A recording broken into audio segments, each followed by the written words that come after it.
Sir मेरा नाम भावना जोशी है, मैं विनोद जी की वाइफ हूँ और मेरी जो 3 बहनें हैं जो वहाँ पे जिनकी डेड बॉडीज़ मिली है।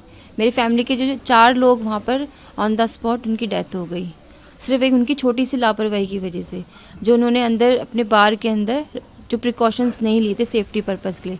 ना तो उनका कोई एमरजेंसी एग्जिट डोर था, ना ही वहाँ पे कोई फायर अलार्म था और ना ही वहाँ पे फायर कंट्रोल करने के लिए कोई भी अदर प्रिकॉशंस थे। इनफैक्ट वहाँ के जो स्टाफ है उन्होंने भी कोई हेल्प नहीं करी, वो पहले अपनी जान बचा रहे हैं। जो वहाँ पे लोग फंसे हैं उनकी जान नहीं बचा रहे, जो स्टाफ अंदर फंसा है पहले डांसर्स को, म्यूजिशियंस को, उनको बचाया जा रहा है। बाकी लोग जो खुद से निकले अपनी जान बचा करके वही सेफ हुए हैं सर, जो फंस गए वो अंदर ही रह गए। क्लब के जो मालिक हैं लूथरा ब्रदर्स, दोनों सौरभ और गौरव, उनको थाईलैंड से पहले हिरासत में जाओ गिरफ्तार कर लिया गया है। क्या कुछ कड़ी कार्रवाई की मांग आपका? सर बिल्कुल बहुत कड़ी कार्रवाई होनी चाहिए उनके ऊपर, क्योंकि वो ऐसे लोग हैं, ऐसे इंसान हैं जो इतनी लोगों की हत्याएं करके इतनी इजीली देश छोड़ के चले गए। आप ये देखिए कि आम इंसान को टिकट नहीं मिल रही है, इतनी महंगी टिकट मिल रही है और वो इतनी इजीली वो देश छोड़ के बाहर चले गए हैं। तो उनके मैं चाहती हूँ उनको सख्त से सख्त उनके ऊपर कार्रवाई बैठे, उनको सख्त से सख्त सजा मिले, ताकि आगे जो आज मेरी फैमिली के साथ और कुछ और फैमिलियों के साथ ये हादसा हुआ है वो आगे किसी को फेस ना करना पड़े। और मैं बाकी लोगों से भी ये कहना चाहूँगी कि जो लोग रेस्टोरेंट में या कहीं भी जाते हैं, प्लीज़ आप सब कुछ जान परख करके जाइए कि वहाँ पर कोई भी सेफ्टी यूज़ हो रही है या नहीं है, वहाँ पे लाइसेंस उनका मतलब वो गैर कानूनी तरीके से चल रहा है नहीं चल। प्लीज़ आप, क्योंकि मुझे नहीं लगता कि ऐसा लगता है कि लोगों को अपनी सेफ्टी के बारे में खुद ही ध्यान रखना पड़ेगा, क्योंकि सरकार तो बस कुछ नहीं सोचती। इतने सारे बार रेस्टोरेंट गैर कानूनी तरीके से चल रहे हैं, कितने सारे हादसे हो रहे हैं, मगर जिसकी जान जाती है, जिसके घर से लोग जाते हैं, उनको पता होता है सर। मैंने अपने परिवार के 4 सदस्यों को खोया जो मेरे लिए कितनी अहमियत रखते हैं। मेरा पूरा परिवार एक झटके में, उनकी कुछ लापरवाही की वजह से पूरा परिवार मेरा तबाह हो गया सर। हम रोड में आ गए हैं सर। जो मेरे हस्बैंड है, 2 परिवारों को चलाने वाले पूरे होल सोल थे, वहाँ पे हमारे पिलर थे वो, अब वो इस दुनिया में नहीं रहे। अब बताइए मैं कैसे 4 बच्चों को पालूंगी, मेरी दीदी के 2 बच्चे, मेरे 2 बच्चे, हम किस तरह से सरवाइव करेंगे, आप ये बताइए। घटना के समय आप उस क्लब में मौजूद थे, क्या कुछ आपने वहाँ पर देखा जब फायर वहाँ पर आग लगनी शुरू हुई? क्या कुछ आपने वहाँ मैनेजर थे, स्टाफ था, उनको बताया? सर वहाँ पे इतना टाइम ही नहीं मिला, क्योंकि बहुत छोटी सी माइनर सी चिंगारी थी। अगर वहीं पे कंट्रोल कर दी जाती तो वो इतना बड़ा रूप नहीं लेती, मगर वहाँ पे सब लोग अपनी जान बचाने में लगे हैं, स्टाफ अपने लोगों को बचाने में लगा हुआ है। कोई किसी के लिए कोई कोशिश नहीं कर रहा कि आग बुझाने की कोशिश की जाए। पहले आग को कंट्रोल में करना चाहिए था, धीरे धीरे लोगों को बाहर निकालना चाहिए था तरीके से, मैनेजमेंट तरीके से। मगर सिर्फ एक सिंगल डोर होने की वजह से कुछ लोग किचन की तरफ भाग रहे, जहाँ पे वहाँ पे भी कोई एग्जिट डोर नहीं था। जो इनफैक्ट वहाँ का जो सामान लाने ले जाने का जो रास्ता था वो भी बाहर से बंद था, वो डोर भी बाहर से बंद था उस दिन। और लोग वहाँ पर धुएं से हार्डली 10 मिनट्स के अंदर सर, ज़्यादा से ज़्यादा 10 to 15 मिनट्स के अंदर वो कई लोग तो धुएं से ही मर गए। इनफैक्ट मेरे हस्बैंड भी धुएं की वजह से उनकी जान गई है, मेरी एक बहन की धुएं की वजह से जान गई है, मेरी 2 सिस्टर बिल्कुल टोटली 3rd डिग्री बर्निंग, उनका जो पोस्टमार्टम रिपोर्ट आई है। इतना बुरा हाल हुआ है सर, मैंने कभी सपने में नहीं मैं नहीं चाहती थी मेरी किसी की, मैं कभी भी किसी के बारे में ऐसे न्यूज़ पढ़ती थी मुझे इतनी तकलीफ़ होती थी। आज मैंने खुद अपने घर के परिवार वालों को इस तकलीफ़ में देखा है, अपनी आंखों के सामने देखा है।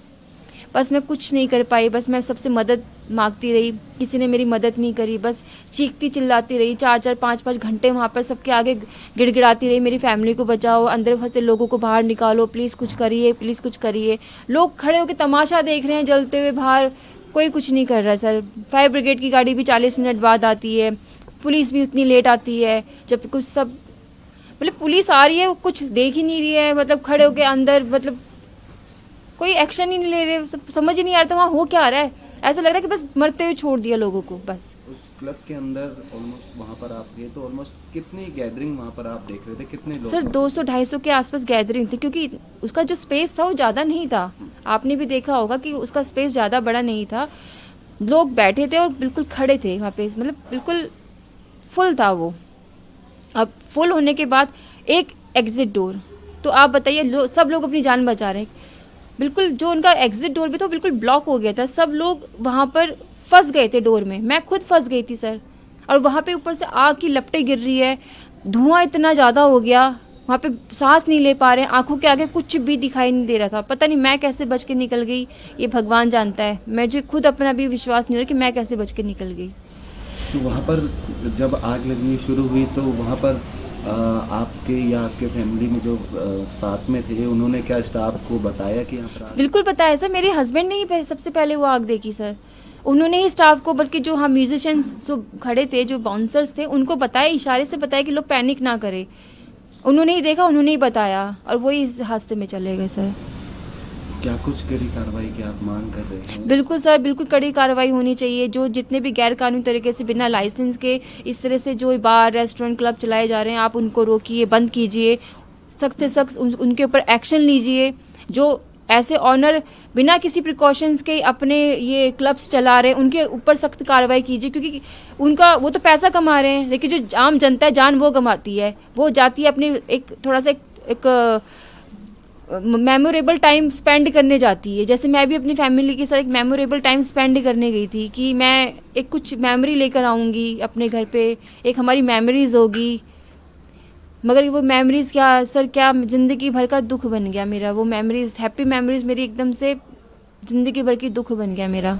जब घटना हुई और उसके बाद फायर ब्रिगेड वहाँ पर पहुँची, स्थिति पर कंट्रोल पाया गया, उसके बाद आप दिल्ली वापसी कब आए? और उस दौरान देखिए संभालना सबके लिए मुश्किल हो जाता है, कैसे आपने अपना संभाला और क्या कुछ रहा? सर मेरे पास और कोई दूसरा ऑप्शन नहीं था, संभालना पड़ा, क्योंकि मेरे सामने मेरे दीदी के 2 बच्चे, मेरे 2 बच्चे, मेरे मम्मी पापा, यहाँ पे मेरी सासू माँ, सब लोग, उनकी चेहरे देख रही थी मैं। अगर मैं उनके आगे टूटती तो उनको कौन संभालता सर। मेरे लिए ये संभालना, मुझे आज भी यकीन नहीं हो रहा, ऐसा लग रहा है बुरा सपना चल रहा है मेरे आगे। मुझे यकीन ही नहीं हो रहा कि ऐसा मेरे साथ हुआ है। क्या वहाँ पर प्रशासन ने आपकी मदद की? नहीं सर, कोई मदद नहीं की। अगर मदद की होती तो बहुत कुछ बच चुका होता, मुझे कोई मदद नहीं मिली।